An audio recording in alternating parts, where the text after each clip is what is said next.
Hello everybody and welcome to Tiger Tales, the place where you'll find stories and fanfictions written and read to you by host me, Tai Tiger.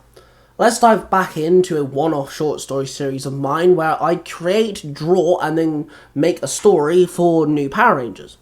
Today we're diving back in to the Red Cornish Ranger's ever so growing multiverse as I give him a second variation. The first one being the Pink Cornish Ranger, which you can check out after this video.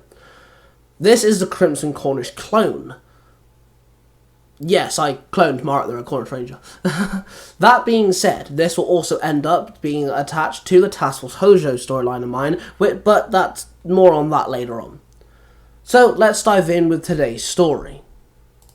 Power Rangers, the Crimson Cornish clone. One-off short story. The Earth was lost to the Machine Empire. The machines took over the planet. Some members of the human race managed to set up shop by a close-by habitable moon. Turns out this moon had oxygen and gravity similar to Earth. Several years passed, and the colony managed to set up a cloning facility.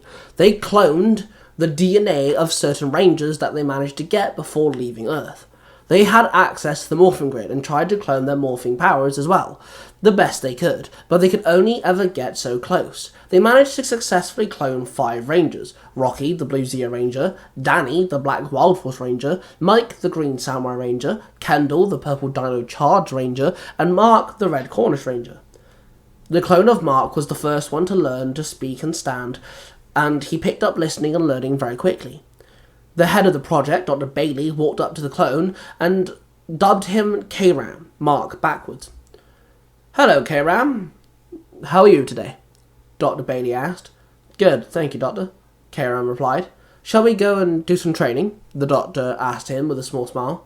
K-Ram nodded and followed the doctor to the training room. There, he was handed a clone of the Power Morpher. Now remember, we built this thing backwards. The only way we could have made it a solid and suitable for someone like you to use without killing you, Dr. Bailey said. "Okay, Doc," K-Ram nodded. Then K-Ram held out the morpher. K-Ram barked. The morpher popped open in a flash of crimson light. Nothing happened. He stood there the same as he was a few seconds before. "Sorry," K-Ram said with no facial expression, handing the doctor the morpher. No, K-Ram, it's okay. We must not let this take us down. Let's focus on your fighting, shall we?" Dr. Bailey suggested. K-Ram nodded, and then he started fighting holograms that were projected from the walls. Then suddenly Ken and Core walked in, the clones of Kendall and Rocky. They walked up to K-Ram. Well, look who's trying to be a big bad Cornish Ranger," Core laughed. Ken let out a snort. "You two play nice now, you're all on the same team," Bailey told them. Then he left the room and let the 3 of them train. Ken started fighting one of the holograms. She ducked as the hologram figure swung for her. She then blocked the other attack. Then she kneed the figure in the stomach and punched it across the head. Then she turned around to face the other one. She blocked an incoming attack, grabbed the opponent's wrist and kicked the back of the figure's legs. And then as it fell to its knees, she wrapped the back of her leg around the figure's head, pulled it to the floor and then stomped on its head. Core ran at one of the holograms. He ran up the wall and kicked off of it, using the momentum to kick the figure in the head. Then he spun around and kicked the figure again. Then he pushed it against the wall, jabbed it several times in the chest before striking one final powerful blow. Then the hologram stumbled off its feet. K-Ram's shoulder bashed a hologram, then placed his grip on the hologram's head and brought it down to knee it in the face. He then spun around and kicked it in the stomach. Then he turned his attention to his next opponent. He ran up to it, ran up its body, then launched himself into the air. He spun around and slammed his fist in the hologram as he landed on top of it. All the holograms disappeared, and the 3 of them grouped up. "Nice going, Red," Ken said with a slight grin. Then K-Ram walked away and headed to the canteen, ignoring the other 2. There he found Dan and Mick, the clones of Danny and Mike. They sat there having lunch. K-Ram joined them and they welcomed him. K-Ram sat down and looked awkward. "How did training go, K-Man?" Dan asked. "It didn't work, but common training seems to be complete," K-Ram told them. "Good on you, and you'll get the morphing down soon enough," Dan said with a nod. "Everyone is different," Mike, his clone, stated. Dr. Bailey then came walking up to them. "I need you guys in the briefing room in 2 minutes. Ken and Cole are already heading there," Dr. Bailey demanded. Then he stormed away. K-Ram, Dan, and Mick all climbed out of their chairs and followed Dr. Bailey. They all piled into the briefing room where the map of the moon they resided on was on show. "Alright team, today I give you your first mission. A pod of some kind has crash-landed nearby. We can teleport you closer to it, then I want you guys to sort it out. Then you guys will morph for precaution, and give us a full detailed report. If there is anything living in it, bring it in alive. If it's a threat, you handle it," Dr. Bailey demanded. K-Ram started, but the doctor raised his hand to silence him. "Want you all morph, your morpher better piggyback off your teammates and you'll be fine, K-Ram," the doctor told him. The team was given watches and prepared themselves for their mission. Cole was voted as team leader. Then they all teleported to the location. They all stood there on the moon ground, taking in the view. The sky was black and a small light could be seen. It was the sun, but it was very far away to light up the whole sky. The ground was a dark orange and very rocky, like any other moon. There was a few large jungle plants spotted around, powerful plants of genetic makeup of those of Earth's trees, which allowed oxygen to be breathed on the surface. The team all approached the pod. It looked like an escape capsule that had crash-landed. The door was open and the team found it empty. "Now what?" K-Ram asked. "Someone has been here for sure. Maybe they are still around," Ken suggested. Suddenly, a noise came from behind a rock. They all stood there watching it, concerned and confused. Then a machine came from the rock holding a blaster. It was humanoid, green and silver, with 2 horned crests on its forehead. "Now what?" Dan barked. "We should morph," Ken replied. "Prime directive. Destroy humans. Must find Prime Conduit first. Sending signal to Earth." "Earth unable to respond," machine said. "It's from Earth," K-Ram blurted. "We should have morphed already. We need to take it out, then report back to them. The machine empire could be upon us any second if this thing stays alive," Cole ordered. Then all 5 of them revealed their morphers. Cole placed both morphers together and they clicked into one another. "Will be he called out and was morphed into the Aqua Zeo Ranger. Dan opened his morpher and pressed the center button, then held his phone morpher to his ear. Dan called out and morphed into the Obsidian Wild Force Ranger. Ken placed her dino charger into the blaster, spun the chamber, and then she aimed the blaster and pulled the trigger. She called out and morphed into the Lavender Dino Charge Ranger.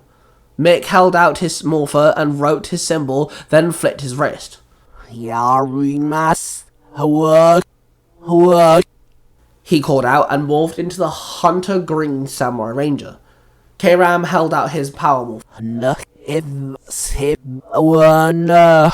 He called out and morphed into the Crimson Cornish Ranger. The 5 Rangers stood there and dropped into their fighting stances. The Zeo Ranger ran at the machine and punched it in the chest. The machine then kicked the Ranger, then blasted him, making him fall to the ground. The Lavender Ranger ran at the machine, pulling the trigger on her Dino Blaster, hitting the machine several times, before it shot back, hitting the Ranger dead on. The Obsidian Wild Force Ranger slammed into the machine, lifted it into the air, and he threw it, and it crashed on the floor. The machine stood, aimed its wrist, it shot a yellow snare rope, which caught the Obsidian Ranger. He dropped to the floor, trying to escape out of it, but it was getting electrocuted. The Hunter Green Ranger ran with his sword and slashed the machine. The blade extended from the machine's wrist and slashed back. The Samurai Ranger was now thrown off his feet. The Crimson Cornish Ranger stood there. He summoned the Sword of Depression, the mirror sword of the Sword of Darkness. He ran at the machine and aimed his blaster and shot at the Crimson Ranger. He rolled forward, dodging the attack. Then the machine aimed its wrist and shot another snare rope. The Crimson Ranger swung his sword up and sliced the rope in half. Then the machine swung for the Ranger. He blocked the attack, pushed the machine back, then tripped up the machine and stabbed the sword into the machine's chest. The machine started sparking and shaking like it was having a fit. Sending SOS to Earth, unable to send SOS, Earth unable to respond, the machine said. What does that mean? The Crimson Ranger asked. Earth isn't able to respond because Earth no longer stands since date 03082110. Earth destroyed, machine empire gone. Fulfilling protocol, the machine explained. Wait, did you say Earth is destroyed? The Zeo Ranger asked as the other Rangers all climbed to their feet and circled the machine. Yes, hands of humans on the colony found 12 clicks away, the machine told them. All Rangers demorph. Guys, we are made to defend Earth, to save it, to get it back. But if it's destroyed, why we stood here? K-Ram asked. That's a good question, Core growled, his face dressed in rage. Then he slammed his watch and teleported away. Why are you here? Ken asked the machine. To find answers, find new planet, find home for machines, the machine replied. When did you leave Earth? Dan asked it. 5 minutes before the attack, I was sent out to Machine Empire's last hope. Battery power fading. Power at 2%. Entering rest mode to preserve energy. The machine muttered. Then it powered down. Then the team all stood there confused. They all had questions. The answers the machine gave opened up more doors that led to more questions. Then the communication started bleeping. They all answered. Team, Core gone mad! Attacking Hulk! Bailey! One of the engineers called out, but the signal was lost. It seems like Core needs to be stopped, K-Ram told them. They all agreed and hit their communicators and teleported away. They teleported into the base and found it completely ruined. Everything was destroyed. Things were on fire. Screens were broken. People laid on the floor in pain, or worse, dead. Ken checked on one of the scientists, but was met with no pulse. We have to find Core. This is too much, Ken muttered. Then the four of them ran off and headed deeper into the base. There, in the training room, they found the Aqua Blue Zeo Ranger holding Dr. Bailey by the throat, lifting him off the ground. Core! Stop this! This is madness! K-Ram barked. No! Our mission has been mute this entire time! We have been made. Our entire existence has no reason! The Zeo Ranger roared back. I am sure it has better meaning than that, right, Doc? K-Ram yelled out. I'm afraid it is much worse than that. The doctor gasped as he tried to inhale oxygen. What does that mean? K-Ram asked back. It doesn't matter, the Zeo Ranger growled. He then threw the doctor across the room. He slammed against a wall and fell to the floor. You need to stop destroying everything. Only makes us as bad as the Machine Empire if you continue, K-Ram told him. The Aqua Ranger turned on his teammates. They all morphed again and faced the Rogue Ranger. The Zeo Ranger ran at the team. He jumped up and kicked the Lavender Ranger in the chest, then kneed the Ranger in the stomach. He then grabbed the Ranger by the head, pulled hard and snapped the Ranger's neck. The Lavender Ranger dropped to the floor. She demorphed and Ken laid there dead. The Obsidian Ranger jumped up and swung his mighty axe down in rage. The blood-curdling battle cry escaped him as the axe hit the ground and centimeters away from the Zeo Ranger. The Zeo Ranger quickly grabbed the Obsidian Ranger's head and slammed it on the handle of the axe. He then pulled the axe out of the ground and slashed the Obsidian Ranger hard with it, and he dropped to the ground. He demorphed, and then the Hunter Green Ranger, who started writing a symbol with a samurizer, ran up to them, but the Aqua Blue Ranger bolted forward and kicked the morph out of his hands, then booted him in the chest, sending him flying back.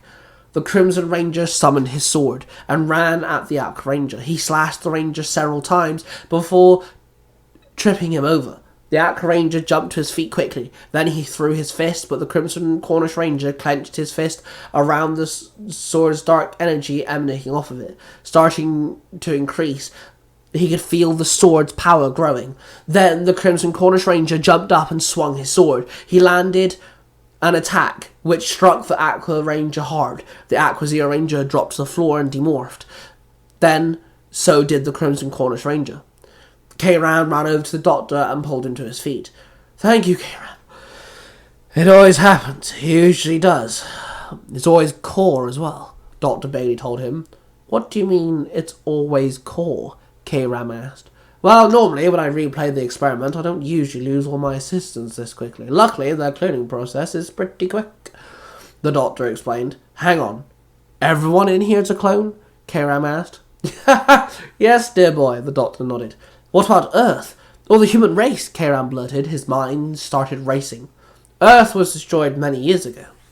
The last few humans destroyed it with a missile 13 times stronger than any nuke found on Earth. And, of course, he got rid of the Machine Empire.